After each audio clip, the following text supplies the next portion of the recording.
still, ultimately, it's a temporary joy. When a person deals with sadness by intoxicants, they claim that it's a temporary joy. Well, it's a joy. I promise you it's temporary. And after that, you know what? It gets worse and worse, from one thing to another, to a third, to a fourth. Doesn't stop. So my brothers, my sisters, we look into ourselves when we're happy and excited in the same way when we're sad. Look at yourself. Has it drawn you closer to Allah? Yes. Did you say inna lillahi wa inna ilayhi raji'un? Or did you praise Allah? Or did you remember Him? Did you communicate with Him? Did it improve you in your prayer? Did it improve you in your character and conduct? Did it connect you with revelation? Because revelation is by far the most powerful remembrance of Allah. When people say, remember Allah, you know, in English, a lot of us, because we translated the Arabic into English, and sometimes you cannot do that properly because of the complex meanings of the Arabic words, we say, make dhikr or do dhikr. Do your dhikr. Make your dhikr, right? Do you know the most powerful of dhikr you could ever make is actually just reading the Quran? It's the word of Allah. Someone says, make dhikr. Say, I know I did. I just read one page of the Quran. That's a beautiful answer. Together with that, subhanallah. Praise be to Allah. Glory be to Allah. Allah is the greatest. Those words are loved by Allah because you're supposed to be communicating with Allah through those words. You don't just pay lip service. People say, oh, so how many times should I do it? Yes. In some adhkar, there is a recommended number of times, 33, 33, and so on. But in a lot of them, there's no recommended number of times. It's as much as you can. Why? You're talking to Allah. Oh Allah, I praise you. Praise be to you, oh Allah. And you're talking to Him. Whether it's in your heart, whether you've uttered it by tongue, whether you're alone or whatever else it may be, talk to Allah, communicate. He's your maker, He hears you, He responds. You have this reassurance building in your heart. You have a contentment that is coming forth, and you know what? It becomes so beautiful that over time, nothing bothers you. Nothing disconnects you from Allah. No amount of joy will ever disconnect you from Allah, and no amount of sadness will ever disconnect you from Allah. Look at those whom Allah has mentioned in the Quran, the prophets, and those whom Allah loves. Look at them. When Allah Almighty mentions, for example, the Prophet Joseph, Yusuf alayhi salam, or the Prophet Muhammad, may peace be upon him, do you know what you find? They went through problem after problem after problem. Each problem strengthened them even more. Yusuf alayhi salam did not give up when he was thrown into the well. He did not give up when he was sold. He did not give up when he was accused. He did not give up when he was imprisoned. He did not give up after that. Then he was called out. And when he was called out, it didn't make him arrogant. He just knew the promise of Allah is the truth. And I swear the promise of Allah is the truth. If Allah has promised you something, it's coming. Maybe not within 5 minutes, but within a few years. A lot of us, what we prayed for 10 years ago, 15 years ago, think about it. It's done. It's done. A lot of us, what we prayed for 10, 15 years ago, it's done.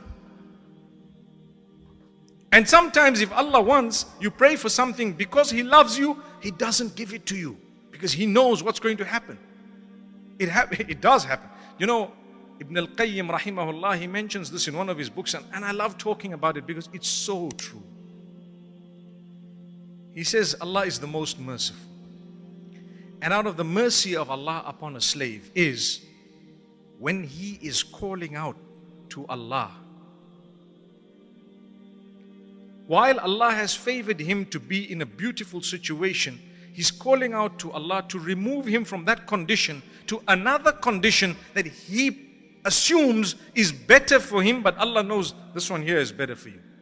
So out of the mercy of Allah, what does Allah do?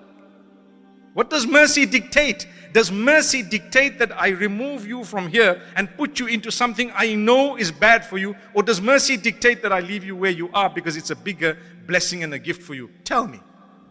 What is the mercy? Come on, please, can you say it, someone? Stay where you are. Exactly. Is that not the mercy of Allah? I mean, you're admitting it. It's the mercy of Allah to stay where you are. And you're thinking, Allah didn't give me. And then he continues to say, but the mercy of Allah is such that if this slave continues to make dua and supplicate and ask and cry and continue, the mercy of Allah dictates that, you know what? Let's let this slave have what he wants. Let's let the slave have what he wants. And as soon as he jumps into something he asked for, immediately realizes, you know what? I was better off where I was. So he now reverses his dua and he says, oh Allah, take me out of this. I want to go back to where I was. But Allah says, I kept you this way, and out of my mercy, when I saw you crying and asking and pleading and saying, my Lord doesn't hear my prayer, I then gave it to you. And now that you got what you asked for, this is what happened. And that's why, you know, we are taught to do something known as istikhara. What is istikhara? Istikhara is seeking the guidance of Allah. So you want to open a business, you want to get married, you want to do something, a major, and you're confused about it. If you're not confused about it and you know totally, then there's no point in doing the istikhara. You can make a dua for blessings. You can ask Allah to grant you blessings. But if you're confused, you're not too sure, you don't know, then you ask Allah, oh Allah, guide me. Oh Allah, if this is good for me. And the dua is in Arabic. The Sahaba radiallahu anhum say, we learned this supplication like we used to learn a verse of the Quran. That's what they say.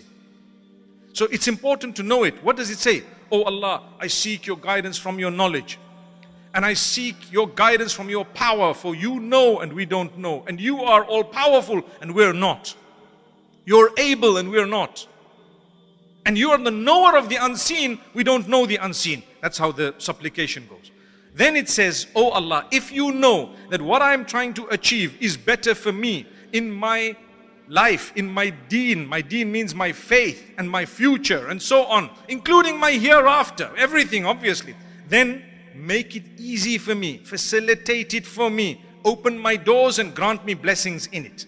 And if you know that that thing is bad for me, what I would like to achieve or the particular thing I'm thinking about is bad for me, then keep it away from me, keep me away from it, turn it away from me, turn me away from it. Make me happy with what you have decreed for me. That's the prayer. It's called an istikhara. If you knew the meaning, what did you say? Think about it. What did you ask Allah? You didn't say, oh Allah, if it's good for me, show me a dream. Nobody's ever said that.